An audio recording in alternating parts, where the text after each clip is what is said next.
ఓయ్, welcome back to Tharani's life YouTube channel.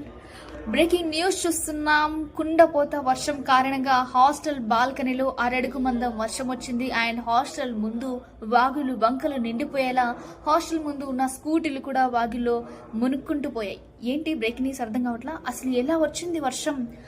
నిన్న వచ్చిన వర్షానికి అట్లా కుతలం అయిపోయాం మేమందరం.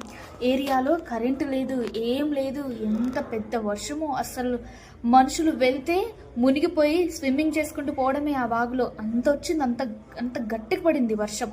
కరెంట్ లేక నానా ఇబ్బందులు పడ్డాం. మార్నింగ్ వరకు కరెంట్ లేదు. మార్నింగ్ 10కి వచ్చింది కరెంటు. అప్పుడు పడుకోవాలి అనిపిస్తుంది, కానీ పడుకోలేం కదా, ఆఫీస్కి వెళ్ళాలి కదా. మళ్ళీ ఇంకా తప్పదు కాబట్టి రెడీ అయ్యి ఆఫీస్కి వెళ్ళిపోయాం. చూసారా ఎంత పెద్ద వర్షం వచ్చిందో? మీరు కూడా వెళ్ళేటప్పుడు మ్యాన్ హోల్స్ ఉంటాయి, చూసి జాగ్రత్తగా వెళ్ళండి, జాగ్రత్తగా డ్రైవింగ్ చేయండి, ఓకేనా? సో ఇలాంటి వర్షాలు వచ్చేటప్పుడు జాగ్రత్తగా తీసుకోవాల్సింది ఏంటంటే చెట్ల కింద ఉండకండి. ఇంకా ఏదైనా షాప్స్ అలాంటివి ఉంటే వాటి కింద వెయిట్ చేయండి. మళ్ళీ కలుద్దాం.